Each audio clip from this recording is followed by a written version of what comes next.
ကျေးဇူးတော်ရှင်ဧကမဟာကမထာနာစရိယဗဒ္ဒနာတံဝရမုံလေဆရာတော်ဘုရားကြီး20ရက်5လ2005ခုနှစ်ည9နာရီတွင်ဟောကြားဆုံးမတော်မူအပ်သောခန္ဓာဉာဏ်ရောက်ဒိဋ္ဌိဖြုတ်ပဋိစ္စသမုပ္ပါတရားတော်အမှတ်15အနန္တအနန္တ5ပါးကိုအာယုံပြု၍ညီညာဖြတ်ဖြတ်ကြောကြ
ယရဏတရားယရဏတန်ခါယရဏမိပါဆရာသမားတို့အားယောတင်မြတ်လို့လည်းဆုံးဝိရှိခိုးဘူးဇောဝိညောမန်လျော့တော်ကြတော့ဘူးဇွန်တပနာမစေရဏတလံပညာဝရိယတို့ကြောင့်မိတော့အလိုရှိတောင်းတအပ်သောမအိုမတိမြဲနေသောနိဗ္ဗာန်တော်၎င်းဒုက္ခခါသိချွန်ခြင်းရပြတ်သောနိဗ္ဗာန်တော်၎င်း1500ကိလေသာတို့ချုပ်ရခြင်းကသင်္ခါပြသောနိဗ္ဗာန်တော်၎င်းမိမိတို့ယခုအာထုတ်ဆက်ဖြစ်သောဝိပဿနာဉာဏ်သည်လေမြန်စွာမဲ့ဉာဏ်တို့ကျေစုကြည်နိဗ္ဗာန်တော်မျက်မှောက်ပြုလနိုင်ကြသည်ဖြစ်စေမူလနှပြတစ်ခေါက်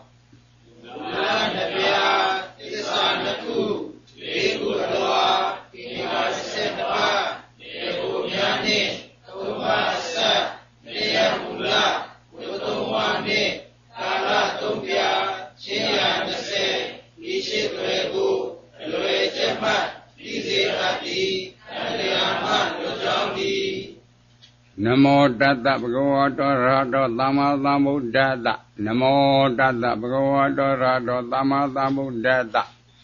နမောတတ္တဗုဒ္ဓဝါတောရဟတောသမ္မာသမ္ဗုဒ္ဓတ္တတရားနာတယ်တရားအထုတ်တယ်တရားလေ့လာတယ်ဆိုတာ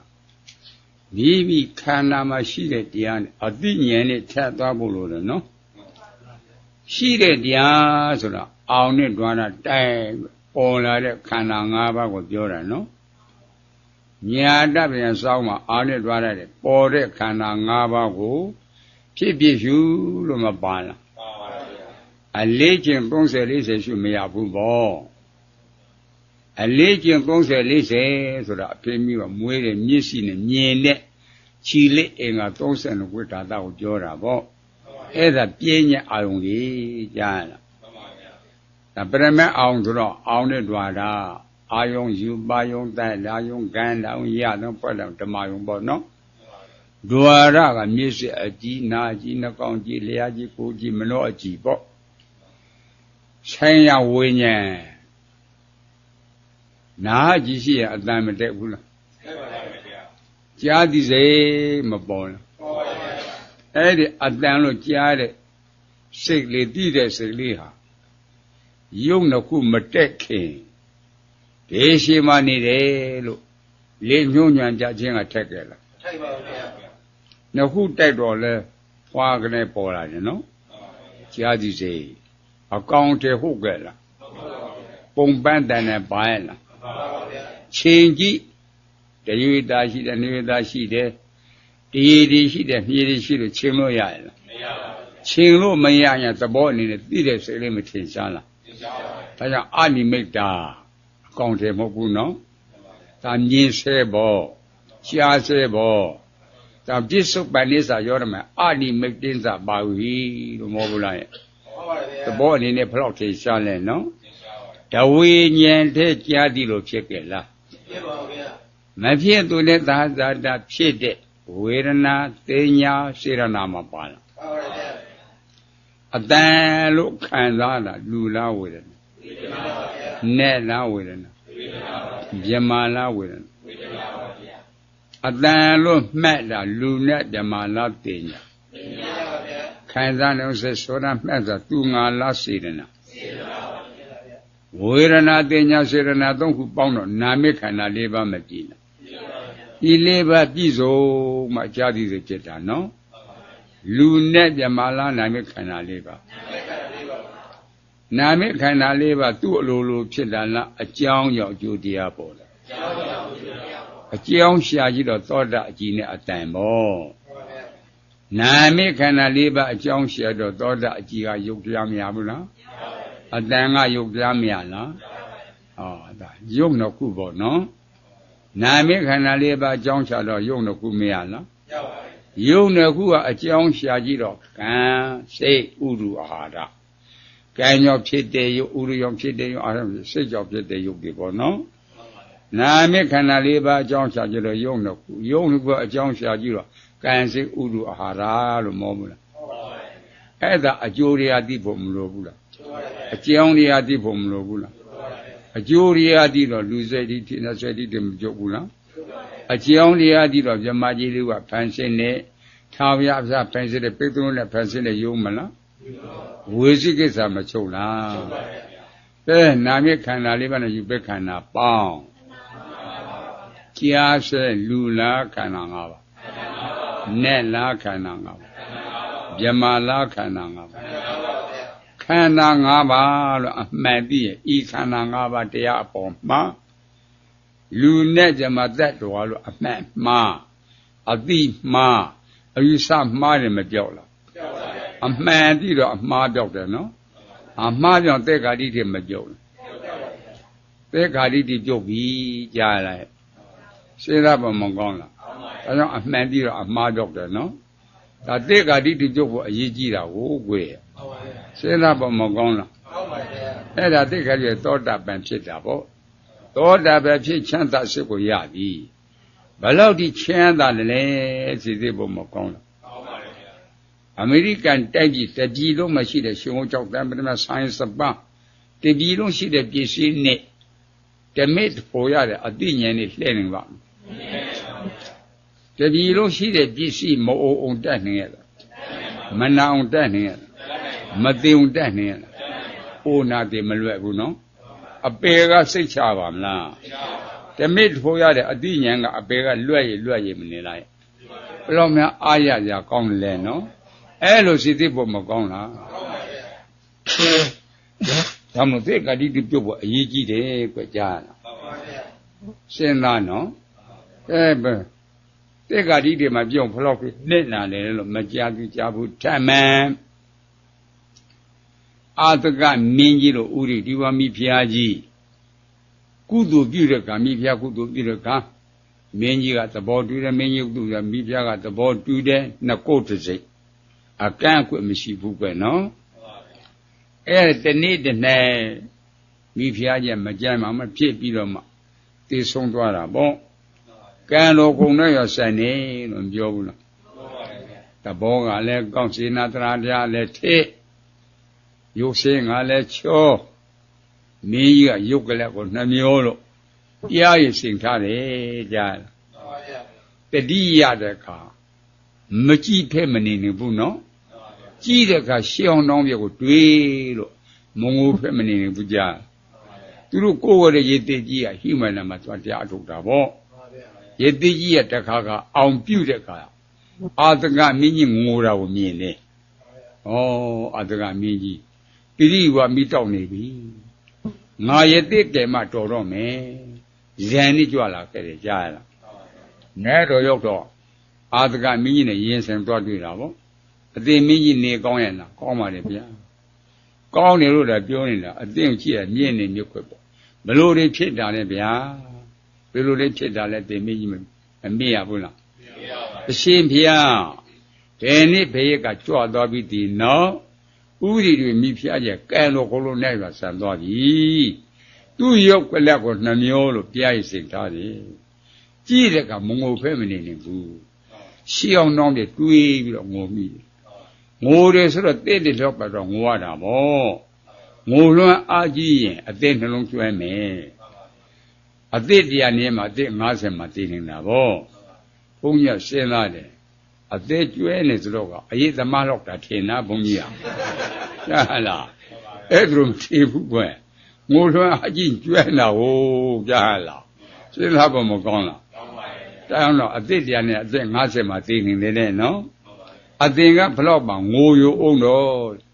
ဥရီတွေမိဖျားကြအသင်ကိုသတိရတော့မှမထင်ဘူးတဲ့။ဘာဖြစ်လဲဗျာလို့မလျှောက်ဘူးလား။နောက်အိမ်ထောင်ပြပြီးပြီတဲ့။ဒီတော့ကမကြသေးဘူးကွယ်။တလလောက်ပဲရှိသေးတယ်ကြားရလား။အိမ်ထောင်သိပြပြီးပြီတဲ့။မယုံဘူး။မြင်လောက်အောင်ပြမယ်။မပြနိုင်သူတက်ကြည့်တော့မှရတဲ့ဦးကြားရလား။ကဲလက်ခဲ။ကျန်းကျန်းမာမာတော့ကရှင်မြင်းနဲ့မိဖျားတော့ဥယျာဉ်မှာနေတဲ့ခါမရှိဘူးလားရှိပါတယ်အဲ့ဒါရှင်မြင်းဥယျာဉ်ထဲမှာနေတဲ့ခါသူတို့အမြင့်ချက်ဆွတ်နေအိမ်သာမရှိဘူးလားရှိပါတယ်အဲ့ဒီထဲမှာနွားရှိသူပုံမှန်ကြီးဖြစ်တာဗျာဟွာငါတို့တည်းစားလို့မကုန်တော့ဘူးတဲ့အဲ့ဒီထဲမှာမစင်နေလေငါတို့တည်းစားလို့မကုန်တော့ဘူးတဲ့တတိကိုတော့ဘက်ထဲကိုဝေးရလို့နေတော့တာဟာကဲစဉ်းစားဖို့မကောင်းလားကဲအကုသိုလ်စိတ်တွေလေမစင်ကိုနှင်းနဲ့ကာကပြငါတို့တည်းစားလို့မကုန်ဘူးတဲ့အဲ့ဒါလူစိတ်လားတိရစ္ဆာန်စိတ်လူစိတ်ဆိုတော့မယွယ်ဘူးလားမနယ်ဘူးလားသူတို့အနေနဲ့မှုေးတာဗျာကြားရလားဟဲ့ကဲတဲ့ချင်းတူရဲ့လားအကုသိုလ်တဲ့ကုသိုလ်တဲ့ကွယ်နော်မချာနာလားအဲ့ဒါနဲ့ရောက်တော့တကူတော်နဲ့ခေါ်တော့ကဲလာခဲ့ရလာခဲ့ရတက်ခဲ့ရတောင်ပန်ဖြစ်ပြီးတက်လာခဲ့ကဲရှေ့တော်ရောက်ရှေ့တော်လောင်းရှေ့တော်ရောက်အောင်လာကြအတိတ်ဘဝတုန်းကအတိဘလူဖြစ်ခဲ့တယ်လေအာတကနီးရဲ့မိဖျားဖြစ်ခဲ့တယ်တဲ့ဥရီကိုမိဖျားပါလေအသစ်တော့ကပါလာတယ်ဘလူလေသူ့အိမ်ထောင်တဲ့နွားကြီးတူပိုးပိုးကြီးကြားရလားအတိတ်ဘဝတုန်းကပေါင်းသစ်ဆက်အာတကမင်းရဲ့အခုပြစ်စကမှာပေါင်းတယ်နွားကြီးတူပိုးပိုးကြီးဘယ်လိုမြစ်တာပို့လဲလို့မေးရဘူးလားအာတကမင်းရဲ့ခွင့်ပြုမယ်ဆိုရင်တဲ့အာတကမြင့်လေချောင်းတွေကိုဖောက်ပြီးတော့တိုက်ချင်တာတဲ့နွားကြီးတို့ပို့ဖို့ကြီးပေါ့ရေးစစ်တဲ့ရှိပါရောကွာကြားလားဟဲ့စဉ်းစားဖို့မကောင်းလားအာတကမြင့်ရဲ့မဂ္ဂဘာသာနားလေတာဟုတ်စိတ်နာလွန်းလို့သူအလောင်းကိုလှေခါမတို့ကျဲမော့ကဖောက်ချတယ်တဲ့ကြားလားကျဲမော့ကဖောက်ချတယ်ရေးစစ်တဲ့ရှိပြီတော့ကွာကြားလားစဉ်းစားဖို့မကောင်းလားအကုသိုလ်စိတ်တွေလေအဲ့တော့ဒါနကုသိုလ်ပညာတဲ့တေခါတိတွေမပြော့စိတ်ချတယ်လားတေခါတိတွေမပြော့စိတ်မချဘူးကြားလားတေခါတိတွေပြုတ်အောင်လုပ်ကြခက်ပြုံးတော့အပြုံးကောင်းမဟုတ်ဘူးနော်အပေကိုမြေဆောင်ထိုးရဲ့ကြားလားဟဲ့ပြုံးကောင်းများမထင်ရှင်နေစဉ်းစားဖို့မကောင်းလားအဲ့လိုလေ့လာဖို့လိုတယ်ကဲတိရိဓမ္မတော်ကမင်းကြီးတို့ဒါနယမရှာရှာသီလဘက်ကရှာရင်ရှာတိရိဓမ္မတော်ကမင်းကြီးအဲ့ဒါစဉ်းစားဖို့ကောင်းတယ်အဲ့တော့ဒီမှာသောကမင်းကြီးဟာသီလဘက်ကလည်းပဲအနဝတ္တအမရှိတဲ့အနဝတ္တရေဆိုတာဘယ်လူသူလေးပဲမသွားနိုင်ဘူးဂုံပန်နေရိခါတွေနဂါးတွေရှိတယ်စောင့်နေကြတယ်နော်လူသူပဲသွားလို့မရဘူးနဲ့တွေကတနေ့ကိုရှစ်ထန်းပို့ရတာတဲ့ဒီနေ့မှာသောကမင်းကြီးကိုကြား他提了这个梦了哈，但那别个来想下的喏，俺都现在不么讲了，到了挨着比较孤独的现在不，你看你现在嘛，各个山有人呐，为呢，没路为看的嘞，他妈闹被亏，保利被写当那种标了，这里嘛多个米，标了那天的话也没啷不了。အဲ့ဒါအညော့ပေါ့အပေကြည့်သူရည်လောင်းရတယ်နော်အဲ့ဒီမှာမိဖုရား16000ရှိတယ်မိဖုရားမှာအတန်လေးမိတ္တာမိဖုရားကြီးအကြီးဆုံးမင်းကြီးကုသူတွေလည်းမြားလာပြီသီလဘက်ကလည်းရှာရင်ရှာဒါနဘက်ကလည်းရှာရင်ရှာကုသူတွေမြားလာပင်မဲတာမလို့ချင်ဘူးပေါ့မင်းကြီးပင်မဲတာအလိုမရှိတော့မိဖုရားအတန်လေးမိဖုရားကြီးရေနွေးဘူးနဲ့အကုန်လောင်းတိုက်လိုက်တာရေအဲ့ဒါရေလောင်းသွားတဲ့အခါမှာသေတာမြင်တော့တာမျက်နှာညစ်နေသွားတာချက်ချင်းတတိယပြောင်းလိုက်တာအမက်တွေကအကဲခိုင်နောက်ကျနေတာအမက်တွေအကဲခိုင်တော့ပြုံးပြုံးလေးပေါ့ကြည်စမ်းမင်းကြီးကိုကြည်ရနဲ့ကြည်ရနဲ့အဲ့တဲ့ရေနွေးလောင်းတက်တဲ့ပုဂ္ဂိုလ်ကိုအကျိုးလို့တာမင်းကြီးပြင်မဲတာသူတို့မလို့ဒါကြောင့်တော့သူတို့တတ်တာကိုအကျိုးလို့တဲ့ပုဂ္ဂိုလ်တွေဆိုတော့စကားကောင်းဖြစ်မနေဘူးလားဟဲ့မြေတာကပါတာပေါ့အဲ့ဒါလိုက1လက2လ2လက3လ4 5 6လပြအကဲခိုင်တော့မူကမပြောင်းသူတို့ဆိုစေနာမှန်တင်နေကျမရည်နွေးဘူးနဲ့လောင်းတတ်တာလို့အာဒံမြေဘုရားကြီးကပြောအဲ့ဒါတန်ဟိကိုစပင်ဆွဲလေဖင်းကိုဖျက်မယ်လို့တဲ့ခါမှာအမေကြီးပြောကသီးခိုင်တော့မှာပါဏာတိပါဒကံကြောင့်ငရဲကိုသွားပါလိမ့်မယ်ဘောဓိပဲ8000လေးတော့တတ်တာကအဝိညာဏကအပေမကြဘူးပေါ့အဲ့ဒီကုသိုလ်အကုသိုလ်စကားပြောတာတတိယပြီးတော့စေပြီးလွှတ်ထားလိုက်တော့တာကြားလာမသက်ဖြစ်ဘူးအဲ့ဒါနဲ့မိမိကနေပြီးတော့မှတရားတွေပါလဲလျောက်ပါပြုကုသိုလ်ကောင်းမှုတွေနဲ့ပဲဒါတွေကိုပြုတေခါနိဆက်ကြတော့ကိုယ်ကိုစာနိဝရဏအဲ့ဒါလေးကိုသွားတတိယလာသူလှူခဲ့တဲ့ဒါနကိုတတိမယထိမ့်သိတဲ့တိလကိုတတိမယအဲ့ဒါလေးပြန်စစ်ကပေါ်တန်ပြတယ်ဖြစ်မလားဘူးလားအဲ့ဒါမောဟစိတ်နဲ့ဝิญဉ်ချုပ်တော့ဆရာကြီးမှုဖြစ်တာဗျအော်တေခါလေးဆဲမှာအနေဆုံးဒါနကုသိုလ်တိလကုသိုလ်နဲ့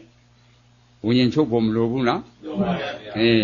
ဝိပဿနာဉာဏ်ရမဆုံးယုတ်ကလုံးနဲ့တော့တုံကြတဆက်လို့အာနိပိတ္တအနိစ္စလက္ခဏာဒုက္ခသစ္စာဒုက္ခလက္ခဏာဒုက္ခသစ္စာအနတ္တလက္ခဏာဒုက္ခသစ္စာပိုင်းခြားတဲ့တာမာတိတွေစိတ်ဝင်ချုပ်ရင်ဟောမဉ္ဉဏ်မရဘူးလားရရင်သောတာပန်ဖြစ်နေတယ်စိတ်ပြီးတော့ကြိုးစားတရားကအနာကယက္ခိစ္စမပြီးနိုင်ဘူးလားအဲ့ဒါလိုလေ့လာဖို့လိုတယ်နော်ခက်ပေါ်ပုံလေးလို့တော်ပါမလားအဲ့ဒါလိုတယ်ဒါကြောင့်ခန္ဓာဖွဲ့ပုံလိုတယ်သစ္စာဖွဲ့ပုံလိုတယ်မရသေးတဲ့ပုဂ္ဂိုလ်ရလို့ရပြီးသားပုဂ္ဂိုလ်လေးယက္ခိစ္စပြီးအောင်မျက်စိပေါက်ကစမနောဒွါရအထိမှန်လေးခန္ဓာဖွဲ့ကြစိတ်ခု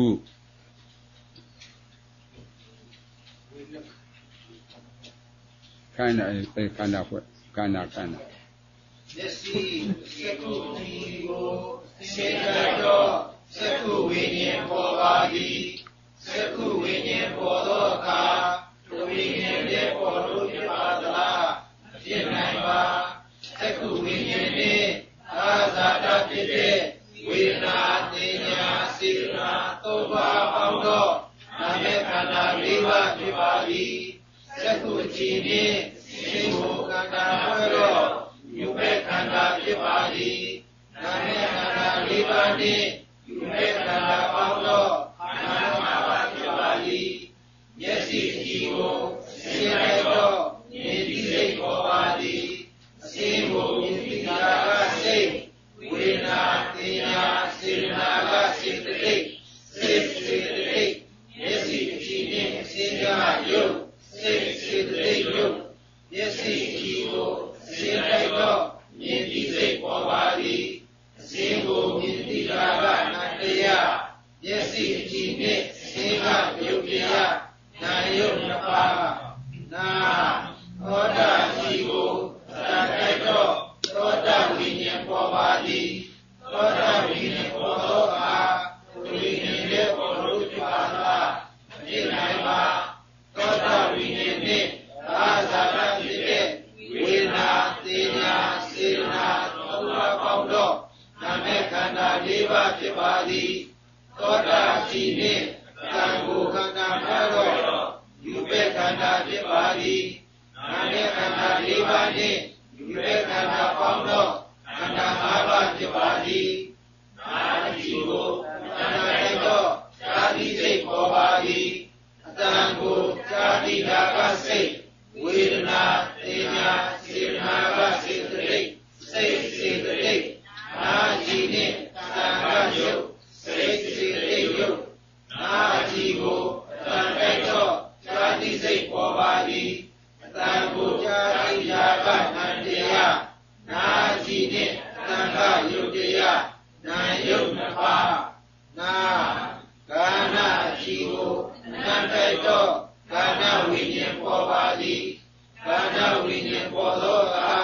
วิญญาณเดโพโลพิปาตลาวินัยมา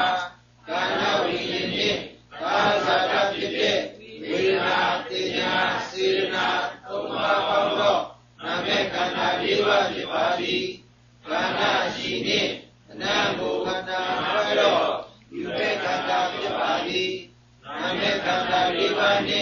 อยู่เปกานาปังโลกานาอาบาพิปาลีนาจีโกนาไตโตนาติเสกโอบาลีนาโมนาติดากาเสเวนาติญาสินากาสิตริเสเสตรินาจีเนนากาโยเสเสตริโยนาจีโกนาไตโตนาติเสกโอบาลีนาโมนาติดากานันเตยะนาจีเนนากาโยเตยะนาโยนภาเลียเทวาจีโกโชชิสันนามาคายาจัปปะเรโตสาธิเสสุเดเทวาวิญญาณโอบาลีเทวาวิญญาณโพโลกาวิญญาณเดโพโลพิปาตาวินัยมาเทวาวิญญาณนี้กาสัตว์พิเศษวินาติญาสินาตุภาปังโลนาเมขันธาลิบาติปาลีเทวาชีนียาลาชาวากุขันธาเวโรอยู่เป็นขันธาพิบาลีนาเมขันธาลิบานีอยู่เป็นขันธาฟังโลขันธาอาบาพิบาลียาจีโกยาลาชาวาไตโตสาธิเสกโอบาลียาลาชาวากุสาธิดากาเส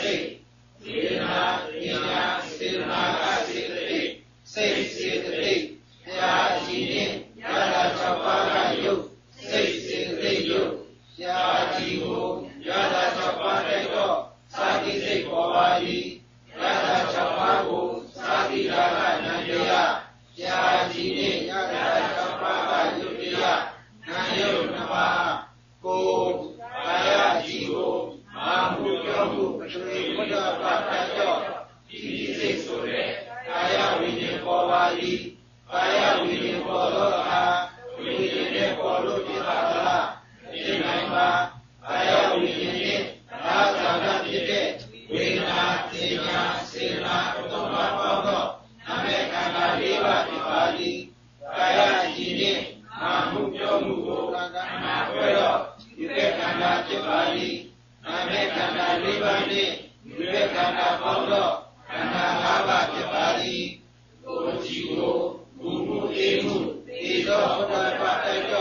ติติเสกโอบาลีมุมุเอมุโกติติดากาเสเวนาติญาสินากาสิตริเสเสตริโอจิเนมุมุเอมุกาโยเสเสตริโยโอจิโกรัตถะตุสัมมุวาโยติติเสกโอบาลีรัตถะตุสัมมุติติดากานันเตยะโอจิเนรัตถะตุสัมมุวาโยเตยะนาโยนภาเสมโนจีโกมาโยไตโตจันติเสกสุเรมโนวิญญาณโอบาลีมโนวิญญาณโพโลกาวิญญาณเดโพโลพิปาตาวินัยมามโนวิญญาณนี้กาสัตว์พิเศษวิญญาณขันธาสิตริเตญญขันธาสิตริเทวาเรขันธาสิตริตุมาปังโลนาเมขันธาลิบาติปาลีหะเดียรุจุเนมาโยโกขันธาเวโรอยู่เป็นขันธาพิบาลีนาเมขันธาลิบานี ယူမဲ့ခန္ဓာပေါင်းတော့ခန္ဓာ၅ပါးဖြစ်ပါသည်မနောជីကိုဓမ္မယုတ်တိုက်တော့ဉာဏ်သိစိတ်ပေါ်ပါသည်ဓမ္မယုတ်တရားမှာပုဂ္ဂိုလ်တော်အနေနဲ့ဉာဏ်သိတာကစိတ်ဝေဒနာတရားစေတနာစေတသိက်စိတ်စေတသိက်အာရိယဝိတုနှင့်ဓမ္မယုတ်ပါယုတ်စိတ်စေတသိက်ယုတ်မနောជីကိုဓမ္မယုတ်တိုက်တော့ဉာဏ်သိစိတ်ပေါ်ပါသည်ဓမ္မယုတ်တရားမှာပုဂ္ဂိုလ်တော်အနေနဲ့ဉာဏ်သိတာကနာတရားအာရိယဝိတုနှင့်ဓမ္မယုတ်ပါယုတ်တရားနာယုတ်နမ6 တွာရခန္ဓာဖွဲ့ကြည့်တော့လူအစားသားလက်အစားသားဓမ္မအစားသားတိရစ္ဆာန်အစားသားပြိတ္တာအတူရကေအစားသားတွေ့ရလားခန္ဓာ၅ပါးတွေ့တယ်လူနဲ့ဓမ္မတက်တော်မတွေ့တာရှိလို့လားမရှိလို့မရှိလို့ပါမရှိရင်လူဆွဲနဲ့ဆွဲဓမ္မဆွဲတယ်လို့သိတယ်နော်ကောင်းကင်တေချာမော့ကြည့်ပြားဆွဲတာမြင်မိရဲ့လားဘာဖြစ်လို့မမြင်တာလဲဆွဲကြမရှိလို့အခုလည်းတွေ့တဲ့တရားကလူနဲ့ဓမ္မလားခန္ဓာ၅ပါးလူနဲ့ဓမ္မမတွေ့တာရှိလို့လားမရှိလို့မရှိလို့ပါမရှိဆွဲကြလို့သိတယ်နော်တွေ့တဲ့တရားကလူနဲ့ဓမ္မလားခန္ဓာ၅ပါးဤခန္ဓာ၅ပါးဘယ်ပုံဘယ်နည်းရှိတာလဲစစ်စစ်ဖို့မကောင်းဘူးယူပဲ့ခန္ဓာဖက်သဘောရှိတယ်လေဝရဏိခန္ဓာဘယ်သဘောရှိတယ်တေညခန္ဓာဘယ်သဘောရှိတယ်သင်္ခါရခန္ဓာဘယ်သဘောရှိတယ်ဝိညာဉ်နဲ့ခန္ဓာဘယ်သဘောရှိတယ်လဲ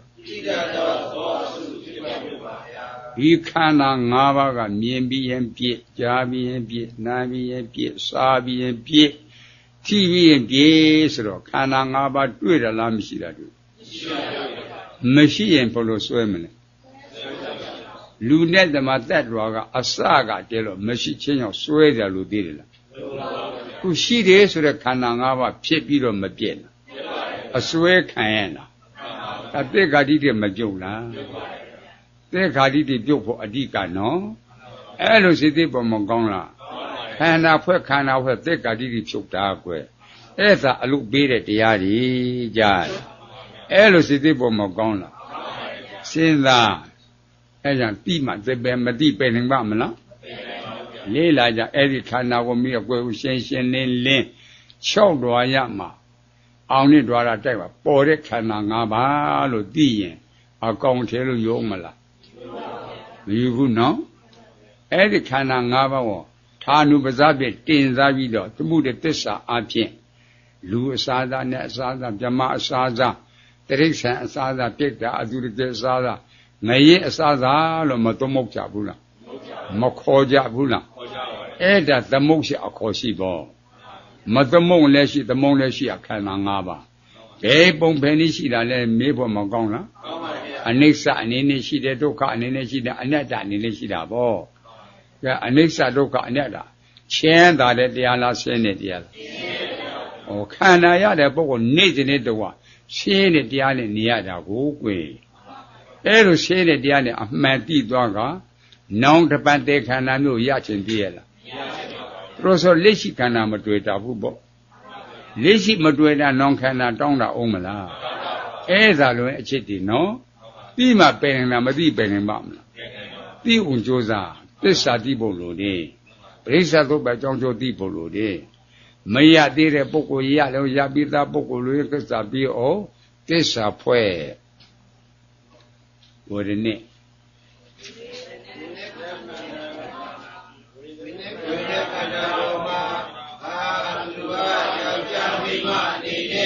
ဆိုခြင်းမှုနှစ်သက်မှုဆွဲမှုကလောဘတဏှာသမုဒယသစ္စာ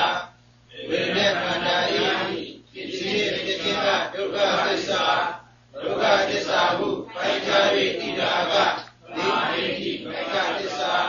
သမုဒယသစ္စာဣဒာနှင့်နာမနာမလာကနိရောဓသစ္စာတင်ညေခန္ဓာတရားပေါ်မှာအာသုဘယောက်ျားမိန်းမအနေနဲ့လိုချင်မှုနှစ်သက်မှုဆွဲလန်း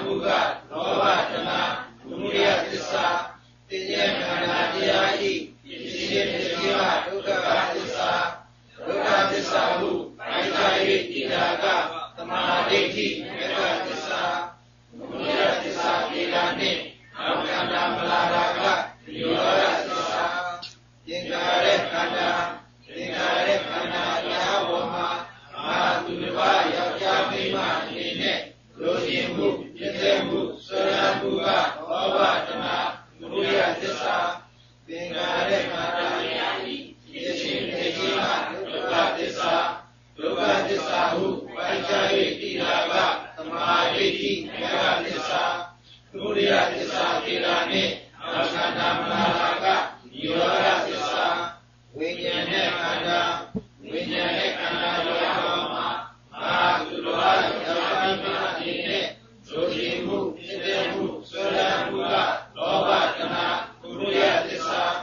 ဝိညာဉ်နဲ့ခန္ဓာတရားဤဖြစ်ခြင်းဖြစ်ခြင်းကဒုက္ခသစ္စာဒုက္ခသစ္စာဟုပိုက်ခြား၍ပြီးတာကသမာဓိဋ္ဌိမေဃသစ္စာသမုဒယသစ္စာတေရာနှင့်နောက်ခန္ဓာမလာတာကနိရောဓသစ္စာဝိပဿနာဝိပဿနာပြာပေါ်မှာအာသူတော်ဘာယောဂိမအနေနဲ့လိုချင်မှုဖြစ်တဲ့မှုဆွေးနွေးမှုကဘောဝတနာသမုဒယသစ္စာ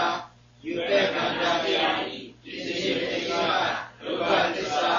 ဒုက္ခသစ္စာဟုပိုက်ခြား၍ပြီးတာကသမာဓိဋ္ဌိမေဃသစ္စာသမုဒယသစ္စာတေရာနှင့်နောက်ခန္ဓာမလာတာကနိရောဓသစ္စာသစ္စာ၄ပါးတိမှသောတာပန်သစ္စာ၄ပါးတိမှသရဂံသစ္စာ၄ပါးတိမှအနာဂံသစ္စာ၄ပါးတိမှယန္တာနော်သစ္စာ၄ပါးကိုမသိသောတာပန်ဖြစ်ပါမယ်သောတာပန်ဖြစ်ဘုရားယန္တာဖြစ်ပါမယ်သောတာပန်ကစရတယ်ကြားသစ္စာ၄ပါးကိုမသိတာခန္ဓာ၅ပါးကိုမသိတာခန္ဓာ၅ပါးတပါးပါးပေါ်မှာလူနဲ့ဇမတက်တော်လို့နှလုံးသွဲမှားတာ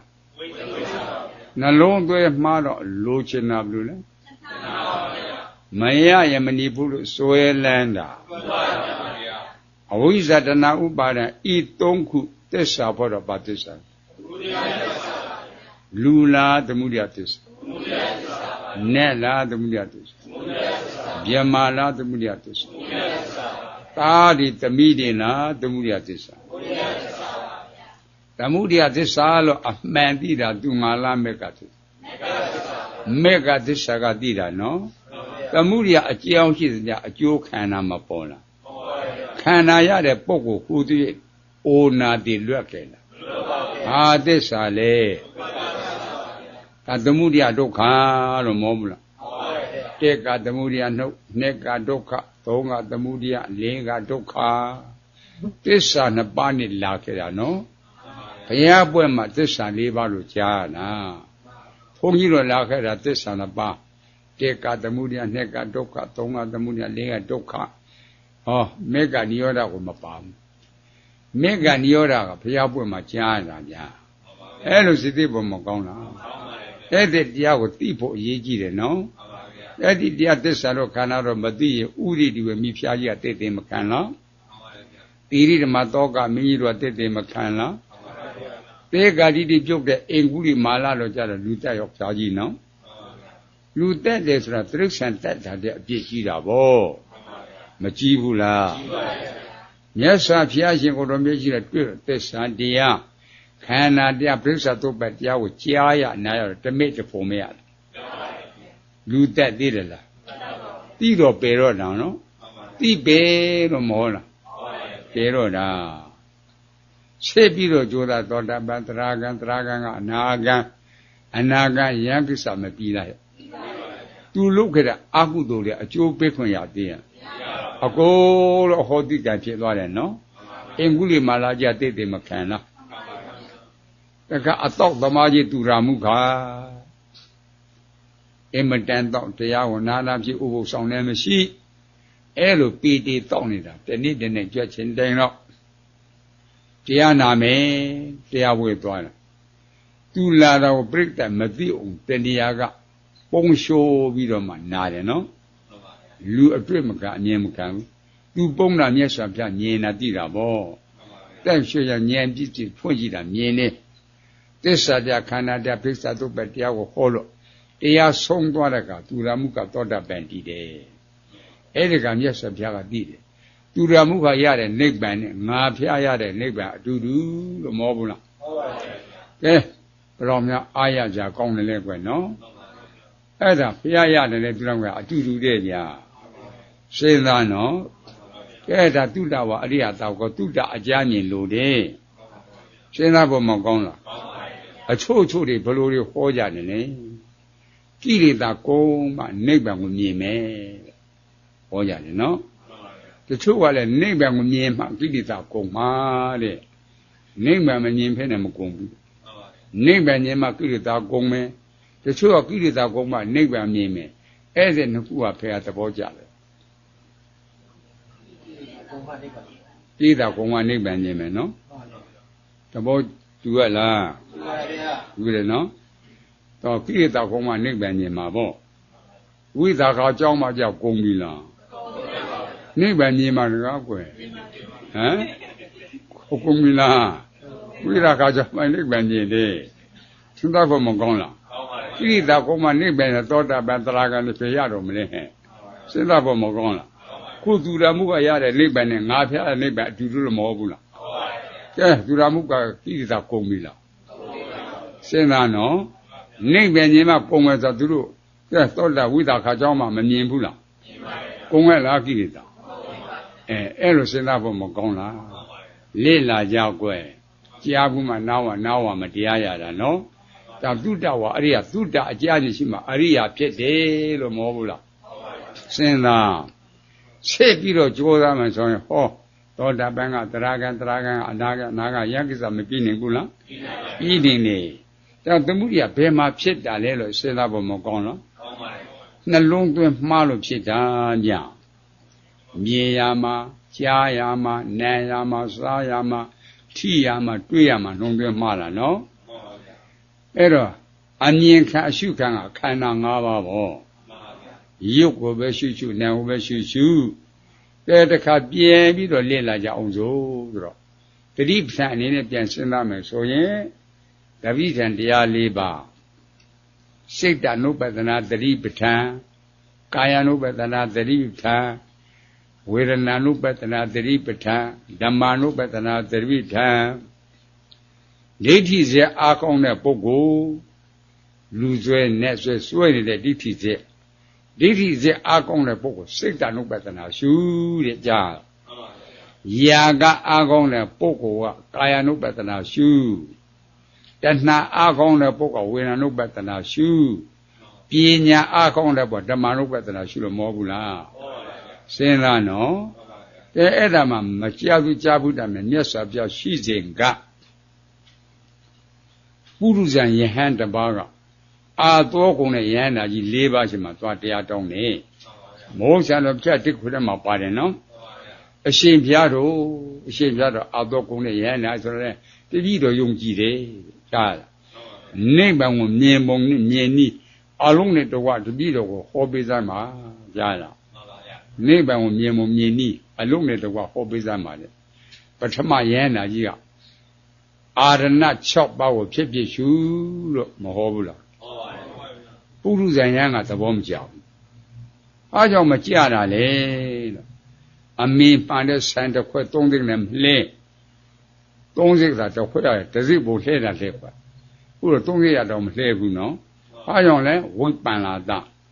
သူတိထားတာကအာရဏ12ပါးကိုအာရဏ6ပါးဆိုတော့မကြည့်နဲ့ဘူးပေါ့စဉ်းစားဖို့မကောင်းလားဒီပုဂ္ဂိုလ်များညှဉ်းကြမဲ့ပုဂ္ဂိုလ်ရဟောဘက်ကကြောင်းကဆရာတော်ကဒါရှင်းပြပါလိမ့်မယ်ပေါ့နော်အဲ့ဒီရှိတော့အရှင်ဗျာနိဗ္ဗာန်မြင်ပုံမြင်နည်းနဲ့အလုံးနဲ့တော့တကြီးတော်ကိုရှင်းမြောက်ပါဗျာခန္ဓာ၅ပါးကိုဖြစ်ဖြစ်ရှုလို့မဟုတ်ဘူးလားဟုတ်ပါဗျာသဘောမကျဘူးအရင်လူက6ပါးနောက်လူက5ပါးဒီမြေပုဂ္ဂိုလ်ရှိသေးတယ်ရှိတယ်တော့ဟောဘက်ကိုသွားအဲ့ဒါကိုတော့သွားလျှောက်တော့အဲ့ဒါပေါ့ဓာတ်ကြီး၄ပါးကိုဖြစ်ဖြစ်ရှုတယ်သူကတာလို့ဆိုတယ်ကြားလားနောက်တစ်ပါးကြတော့ကယံကိစ္စသမှုရနဲ့သဗ္ဗန္တနိရောဓဓမ္မတိဖြစ်တာနဲ့ပြစ်တာပဲရှိတယ်ကွာကြားဖြစ်ဖြစ်ပါသစ္စာကဲစိတ်တ ानु ပတနာသတိပဋ္ဌာန်နဲ့စဉ်းစားနော်ကာနုပတနာသတိပဋ္ဌာန်တူရဲ့လားကာနုပသတိပဋ္ဌာန်ဝေဒနာနုပတနာတူရဲ့လားဝေဒနာနုပတနာသတိပဋ္ဌာန်မတူဘူးနော်ဖြစ်တာနဲ့ပြစ်တာကြတော့မတူဘူးလားတူတယ်လားစိတ်တ ानु ပတနာလည်းဖြစ်ပြကာနုပတနာလည်းဖြစ်ပြဝေဒနာတုပဖြစ်ပြဓမ္မတုပဖြစ်ပြကြတော့အကုန်လုံးမတူလားဟဲ့အဲ့ဒါကိုလေ့လာမှာဗျာကြားလားစဉ်းစားဖို့မကောင်းလားမတူတာလည်းသိတူတာလည်းသိပေါ့ဖြစ်ပြီးတော့ပြစ်တာပါသစ္စာလေရှင်းတာတဲ့တရားလားရှင်းတဲ့တရား ဖြစ်ကိုသိတဲ့အတွေ့ဘာများအကျိုးရှိတယ်လဲမေးဖို့မကောင်းလားအဖြစ်တရားနော်အရှိတရားမဟုတ်ဘူးအဲ့ဒါလူတွေကမျက်စိလဲပြီးတော့မှစိတ်ရှိတယ်သိတဲ့စိတ်ကရှိတယ်လို့မယူဘူးလားအားလုံးကိုတရားနဲ့စိတ်ရှိတယ်လို့ယူကြမှာသိတဲ့စိတ်ကရှိတယ်လို့ယူတာသိတဲ့စိတ်ကရုပ်နှစ်ခုတိုက်မှာပေါ်တာကြမရှိဘူးဒါကြောင့်သူ့ကအဖြစ်တရားအရှိတရားမဟုတ်အဲ့ဒါရှိတယ်ဆိုတာဘဝင်စိတ်ကတော့သိတဲ့တရားမဟုတ်ဘူးနော်အဲ့ဒါအများကတက်ဆောင်လို့ခေါ်တယ်ခန္ဓာကိုမပုတ်အောင်မသို့စောင့်ရှောက်တဲ့စိတ်အိတ်တဲ့စိတ်ဘဝင်စိတ်ပေါ့သိတဲ့စိတ်ဟုတ်ကလားဒါတော့ရှိတယ်နော်သိတဲ့စိတ်ကယုံခုတိုင်းမှာပေါ်တာကဲတော့အဖြစ်တရားလို့မဟုတ်ဘူးလားအရှိတရားလားအဖြစ်တရားလားအဖြစ်တရားသိတော့ကအတိတ်ရှိတယ်လို့ယုံမလားလိပ်ပြာရှိတယ်လို့ယုံမလားစိတ်ရှိတယ်လို့ယုံမလားကဲဒိဋ္ဌိမပြုတ်လားဟဲ့စဉ်းစားနော်အဲ့လိုသိဖို့မလိုဘူးလားဒိဋ္ဌိပြုတ်တယ်ကွာကဲအဖြစ်တရားသိတော့ကအတိတ်ရှိတယ်လိပ်ပြာရှိတယ်လူရှိတယ်နဲ့ရှိတော့ယူတဲ့ယူမစွန့်ဘူးလားဖြစ်ပြီးရင်မပြည့်လားအပြည့်ကိုသိတော့ခိုင်တယ်မြဲတယ်လို့ယုံမလားသတ္တရာဒိဋ္ဌိမပြုတ်ဘူးနောက်ခန္ဓာအစားထိုးသိတော့ဘဝပြည့်တယ်လို့ယုံမလားဥစ္စေရမပြုတ်လားသတ္တရာဒိဋ္ဌိဥစ္စာတိတက်္ကာဒိဋ္ဌိပြောသောတာပန်ခွဲ့နော်သောတာပန်ကနေဆက်ပြီးတော့ကြိုးစားမယ်ဆိုရင်ဓမ္မဒိဏကဲ့သို့သောတာပန်ကသရဂံအနာဂံယက္ကိစ္စပြီးမသွားလားဟဲ့တဘဝနဲ့ယဟန်ကိစ္စဓမ္မဒိဏတို့ကွယ်ကြားရဝိတာခတတိဓမ္မဒိဏနော်ဝိတာခတတိကအနာဂံနဲ့ကြံတယ်ကြားလားအမျိုးသမီးကတော့ဝိတာခကိုကွယ်အနာဂံဖြစ်တဲ့ဝိတာခကအနာဂံဟောကသောတာပန်ကဝိတာခအဲ့လိုပိုင်းခြားဖို့လို့ခွဲဖို့လို့တယ်နော်အဲ့လိုစိတ်သိပုံမကောင်းလားအဲ့ကြောင့်ထိတိဤတရားကိုမသိမနေကြိုးစားရမယ်ကြားလားအဲ့တဲ့စိတ်လေးနဲ့ဝင်ခြင်းချုပ်မယ်မိခင်၅ပါးနဲ့ဝင်ခြင်းချုပ်ရင်သုလသောတာပန်မိခင်၈ပါးနဲ့ချုပ်ရင်မာသောတာပန်လို့မဟုတ်ဘူးလားသမ္မာတိသမ္မာသင်္ကပ္ပပညာမိကနှစ်ပါးသမ္မာဝါမသမ္မာသတိသမ္မာသမာဓိမာတိကေသုံးပါးပေါင်းလိုက်တော့ရှုဉာဏ်မိခင်၅ပါးနော်အဲ့တဲ့စိတ်နဲ့ဝိညာဉ်ချုပ်ရင်အိပ်ပျော်ယောက်ျားနိုးတော်လာခဲ့သူလို့ဟောနက်ဒီရောက်တဲ့ခါမှာနက်ဒီရင်ခွင်ထဲမှာမာသောတာပန်ဖြစ်တယ်လို့မဟုတ်ဘူးလားလူကြီးက၈ပါးကြီးမာသောတာပန်မောအဲ့လိုစိတ်သိပုံပုံကောင်းလားအဲ့တဲ့ဉာဏ်ကိုရပြီးကဟောနေတပြုံမျိုးညတပြုံမျိုးနေတတ်ပြီးတည်တတ်ပြီးကြားလားတောင်းအဲ့တဲ့ဉာဏ်ရအောင်ယူဒါကြောင့်အနေလဲကောင်းအသေးလဲကောင်းလို့ဟောတာပေါ့ဗျာအဲ့ဒါမှစိတ်ချတယ်နော်မကြားသူကြားဘူးတတ်မယ်တဲ့ခန္ဓာတရားအထုတ်တယ်ခန္ဓာအပြစ်ကိုသိမှုတရားထုတ်ရတာအခုခန္ဓာအပြစ်ကိုမသိတော့တမှုတရားတွေးနေတာကြားအဲ့တဲ့ခန္ဓာကိုယ်ကြီးကအမျိုးမျိုးအဝတ်စားတို့အမျိုးမျိုးဆင်ပြီးတော့မှပြင်ဆင်ပြီးတော့ထားကြတာနော်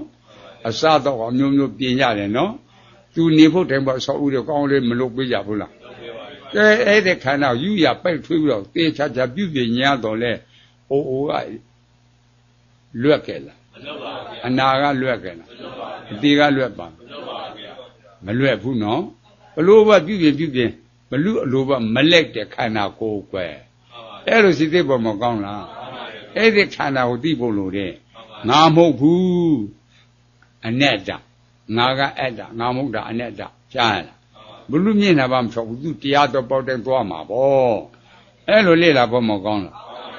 အဲ့ဒီခန္ဓာအကျိုးပြည့်ချဲတာတဲ့တရားလားရှင်းနေပြန်ရှင်းနေလို့တကယ်သိတဲ့ပုဂ္ဂိုလ်တဲ့ခန္ဓာမှာယူရပိုက်ထွေးတော့အမျိုးမျိုးပြုပြင်ဖို့လိုသေးတယ်လားစားကြတဲ့အမျိုးမျိုးပြုဖို့လိုသေးရဲ့အဲ့တော့ကရှိသူတော်ကောင်းတယ်ဘလို့တွေလဲတော့တကယ်အရိယာသူတော်ကောင်းတွေကြတော့ခန္ဓာဗိုက်ပြီးတော်ပြီနော်ဝဝက်တဲ့ခါလဲအရှိလုံးရင်တော်ပြီပေါ့နေရလဲမိုးလုံးလေးလုံးတော်ပြီပေါ့အဲ့လိုလေ့လာဖို့မကောင်းလားအဲ့ဒါမိမိကကောက်ွယ်တဲ့ညီတွေဗိုက်ပြီးရင်တော်ပြီအထုတွေခြေရဖို့လိုသေးရလားနေတဲ့ကလေးလုံးမိုးလုံးတော်ပြီစားတဲ့ကဗိုက်ကြီးတော်ပြီအဝက်တဲ့အရှိပြေတော်ပြီအရှိလုံးဖို့လိုတာပေါ့အဲ့ဒါကလွဲလို့ကြွအထုလိုက်ခြေလဲကြလို့သိရလားခြေလဲမွမ်းမှလားခန္ဓာအပြစ်ကိုသိလို့လားမသိလို့လား မသိတာအဝိဇ္ဇာပြုပြင်တာသင်္ခါရပြစ်เสียဝိညာဏံဝိညာဏောတနာဖတ်တာဝေဒနာပေါ့နော်အဲ့တော့ကလောကထဲမှာလဲလင်းဆိုးမရဆိုးတွေရှိတယ်ခဏခဏရန်တွေ့ယုံကိုရောက်ဇကြီးအင်ကိုရောက်ရွာဥထရှိရောက်အစစ်ရှိတဲ့ကအပြစ်ကိုပြတယ်အပြစ်ကိုမပြနိုင်ပြန်ပေါင်းစီကြားအပြစ်ကိုပြနိုင်မှတင်နေကစားလင်းများပြက်စိတ်ဆုံးဖြတ်တာအဲ့ဒါလင်းများကိုကြအပြစ်ကိုပြတယ်ကြားအဲ့လိုစိတ်ပေါ်မှာကောင်းမကြသူကြားဘူးထိုက်မယ်ရှေးကအထစ်ကျော်ကလင်းများတတ်မိတတ်ပါသုံးပေါက်ရှိတယ်နော်တားရင်တားလေးတယောက်ကလေးမာလေးပေါ့ကြောင်းထားတဲ့ကစားပြီးတော့မှလေးမာလေးတန်းကြတော့ကြောင်းကထွက်လာခဲ့တယ်17နှစ်အရွယ်ရောက်လာပြီအဲ့ဒီကသူနိုင်တော့ပုံလေးတွေနဲ့နေပိတ်တစ်ခွက်နိုင်တဲ့ပုံလေးနဲ့ရီထမ်းမိဘကူတယ်မိဘရဲ့အဝတ်စားတွေဖွက်ပေးတယ်လျှော်ပေးတယ်ကြားနည်းနည်း15နဲ့16နဲ့တော်တော်လုံးနေတာပေါ့19နဲ့ကြတော့တန်မာနော်အဲ့ဒါလိုလိမ္မာနဲ့တားပြီးမိဘတာပါကမချစ်ဘူးလားချစ်မလားမိတ်ထားတောင်တနေ့နဲ့လိမ္မာလဲမလို့ချစ်သေးတာကွယ်မိဘကကြားလာလိမ္မာတဲ့ပုဂ္ဂိုလ်တော်ကြီးအမတန်ချစ်တယ်နော်အဲ့ဒါလိုလိမ္မာနဲ့တားမိကြတော့ကဟောချွေးမကောင်းအောင်ရချင်တာဗျလိမ္မာတဲ့သမီးကြတော့သမီးကောင်းအောင်ရချင်တာပေါ့မရချင်ဘူးလားဟဲ့အဲ့ဒါတနေ့ကြတယ်အဲ့ဒါသားလေးတယောက်ကမိဘသဘောမကျတယ်သွားလေတာဗျာအဲ့ဒါအမျိုးလေးကအမျိုးသမီးကလည်းဘွဲရပြီးသားအမျိုးသမီးလေးစောင့်မနေရလဲသူပြည်တယ်ရုပ်ဆင်းကလည်းအသေးသေးလှတယ်ကြားမိဘကမကြက်ဘူးဘုန်းကြီးကဆိုပေးသားလိုက်တော့မှာကြားလားဟာမိဘကမကြက်ဘာကြောင့်မကြက်တာလဲဝေါ်ဟာရပြင်းညက်ဆုံးတက်တာကိုဒီနေ့တော့ငါသားသူ့လက်ချင်းနဲ့တေးမယ်ဆိုတော့ကြောက်တာပေါ့ဟာစဉ်းစားမကောင်းလားဆုံးတက်တယ်လို့ပြောမှလည်းဆုံးကလည်းအကောင်ထဲဟုတ်ကြလားပညာကွယ်သူတို့အတက်ကအကောင်ထဲမဟုတ်ဘူးကြလားအကောင်ထဲဆိုလူတိုင်းသိမှာပေါ့စဉ်းစားဖို့မကောင်းလားအဲ့ဒါစိတ်ဝင်ခါမှပေါ်တာလေ့လာဖို့မကောင်းလားအကောင်ထဲမဟုတ်ဘူးနော်အဲ့ဒါအိမ်ဆက်တော့လေတော့မသွားနေဆိုသွားနေမသွားနေသွားတာပဲနောက်တော့5 6လလည်းကြာတော့အစိုးကြီးပြန်လာခဲ့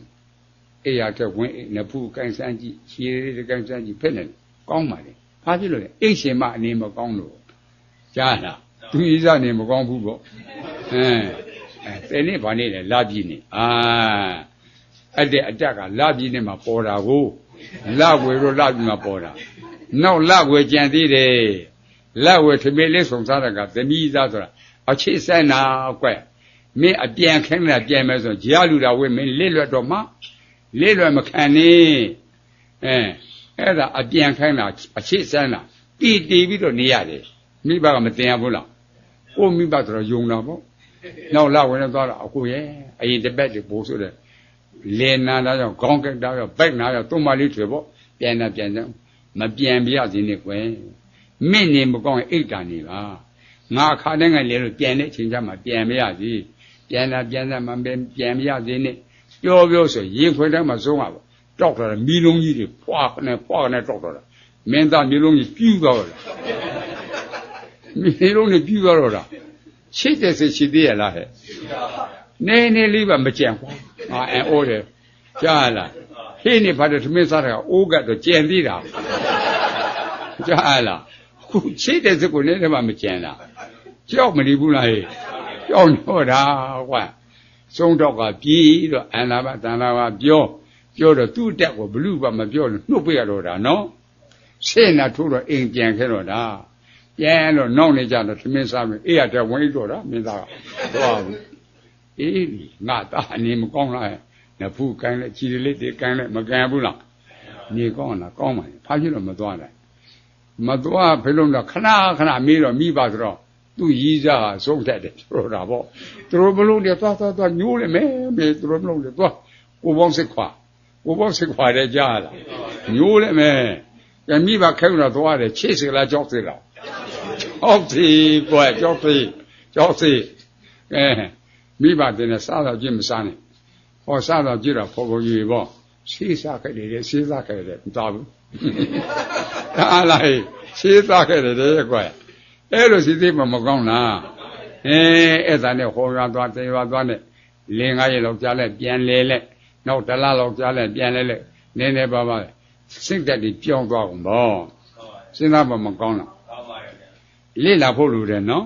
ဒါကြောင့်အကျိုးပြစ်ကိုပြီးတော့ချစ်တဲ့စိတ်ရှိသေးရဲ့ရှိဘူးအဲ့ဒါအမျိုးသမီးကသူ့တက်တဲ့ပညာကိုလက်ရုပ်တော့ပေါင်းရင်ပေါင်းလို့ဖြစ်သေးတယ်ကြားအဲ့ဒါကိုရရှိတဲ့ခန္ဓာ၅ပါးကြမောဆရာတော်ကြားကြလူတက်ယောက်ျားကြီးလို့မဟုတ်လားခန္ဓာ၅ပါးသူတက်ယောက်ျားလို့မဟုတ်ဘူးလားအဲ့ဒီခန္ဓာတက်လို့တည်ခဲ့တာဘောဟာဘောမရည်တွေ့နိုင်ဘူးမရည်နေလို့သူတက်ခဲ့တာအဲ့ဒါသူတက်ယောက်ျားတော့တည်တဲ့ခန္ဓာမျိုးရရှင်သေးရဲ့လားမရရှင်ပါဘူးဗျာခုတော့မိတ်ဆွေလို့ထင်တာကိုယ်ဖေလို့ထင်တာချာလားစဉ်းစားဖို့မကောင်းလားယဉ်သူအစိတ်ခန္ဓာ၅ပါးက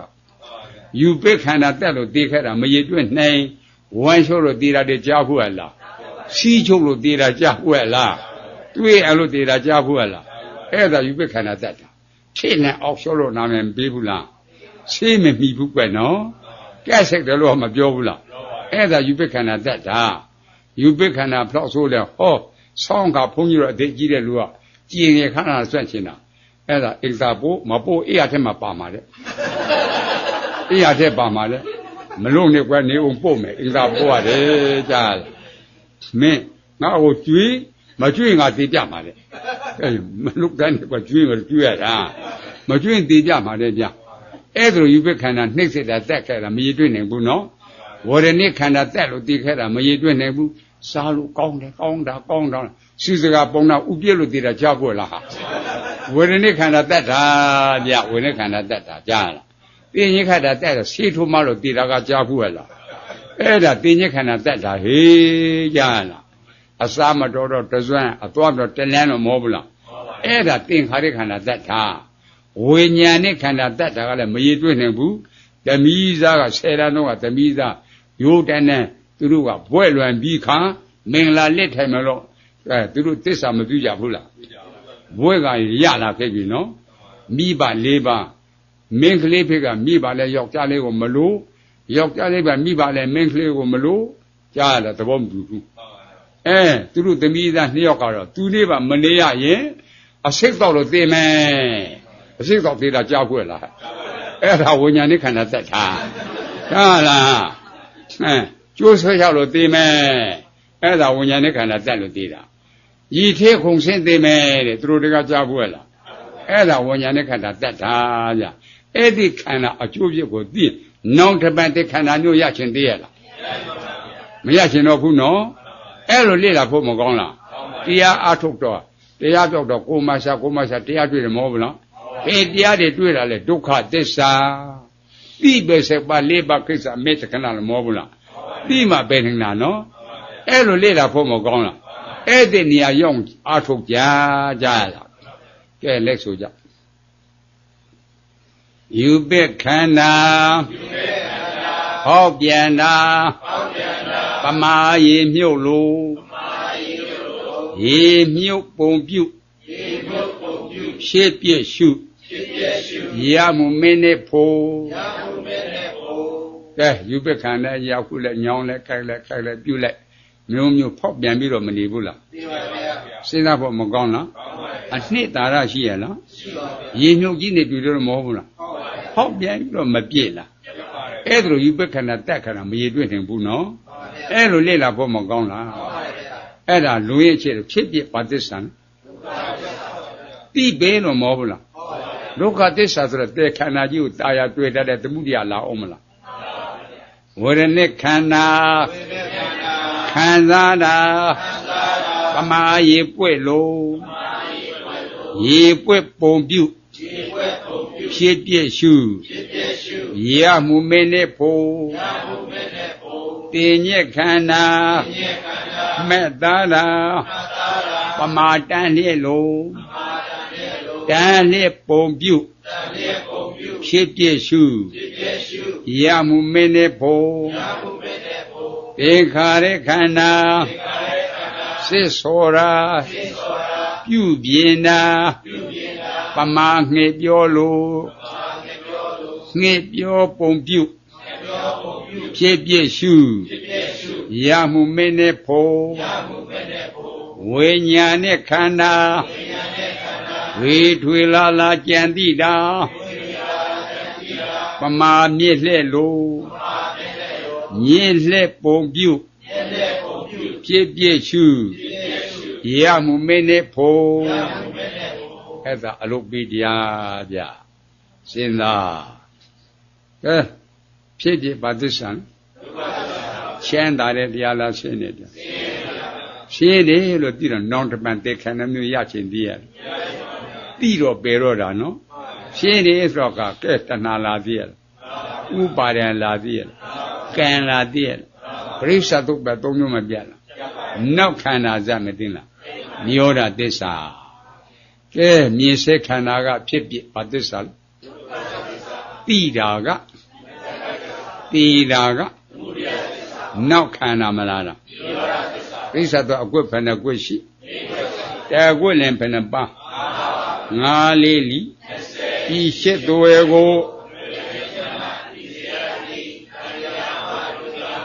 伊玛呀，达玛努，达玛布里巴蒂呀，伊诺高特拉蒂呀。五八阿六多，千万不离八片，莫干灭说别个，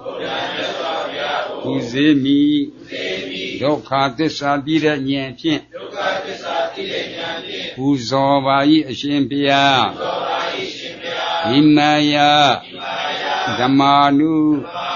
达玛不离八地呀，伊诺高特拉地呀。5把阿六多，千万不离八片，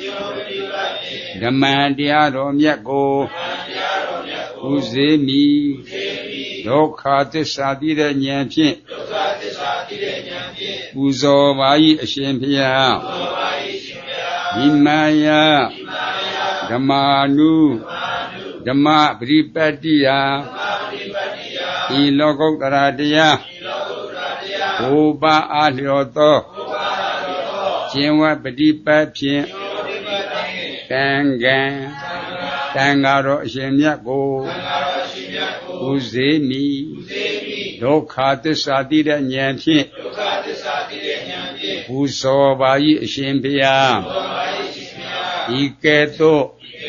牛肉爱多，达那古多。သီလကုသိုလ်ဘာဝနာကုသိုလ်အဋိဋ္ဌကုသိုလ်ပါရမီကုသိုလ်ဝိပဿနာမဟာကုသိုလ်တို့၏အကျိုးအားကြောင့်ခန္ဓာ5ပါးယုတ်နံတရားတို့၏မဖြစ်ဝေစွာချုပ်ငြိမ်းရပါလို၏အရှင်ဘုရားတောကုသိုလ်ဤအကျိုးကိုလေးမိခင်ဖခင်ကြည်သူရှင်တို့အား၎င်းအနာမတိကအန္တရာမှစ၍တော်ဆက်ခဲ့ဘူးသောမိခင်ဖခင်ကြည်သူရှင်အပေါင်းတို့အား၎င်းအာစရိယာနိစ္စဆရာသမားတို့အား၎င်းဣမာတံပရိသနိစ္စတရားနာစီဝေတုကြွားရောက်လာကြကုန်သောတရားနာပရိသတ်တို့အား၎င်းမြင်မြင်တနည်းပြည့်ရှင်မင်းတို့အား၎င်းမရေတနည်းယမမင်းတို့အား၎င်းဟိုဆောင်နဲ့အင်းဆောင်နဲ့ကျောင်းဆောင်နဲ့ဓမ္မယုံဆောင်နဲ့ဘုံမစိုးနဲ့ရုပ်ခစိုးနဲ့အာကာသစိုးနဲ့တောဆောင်နဲ့တောင်ဆောင်နဲ့ရွာဆောင်နဲ့မျိုးဆောင်နဲ့သာသနာတော်ဆောင်နဲ့စတုလောကပါဠနာမည်ကြီးမှစ၍31ဘုံကျင်လီကြကုန်သောဝိနည်းဒုက္ခိတဒေါခိတတတ္တဝါအပေါင်းတို့အား ဘာစီယာမအမြအမြအမြအမြပိဝေပါကုန်ဤအမြရကြသည်ဖြစ်၍ကိုယ်စိတ်နှဖျားကျမ်းမာချမ်းသာလုံးအင်ဆန္ဒကလုံးတော်ဒီဤဝါကြရင်းလျင်သူတော်ကောင်းတရားကျိုးစားပွားများအာထုတ်နှံလွယ်ကြသည်ဖြစ်စေမြတ်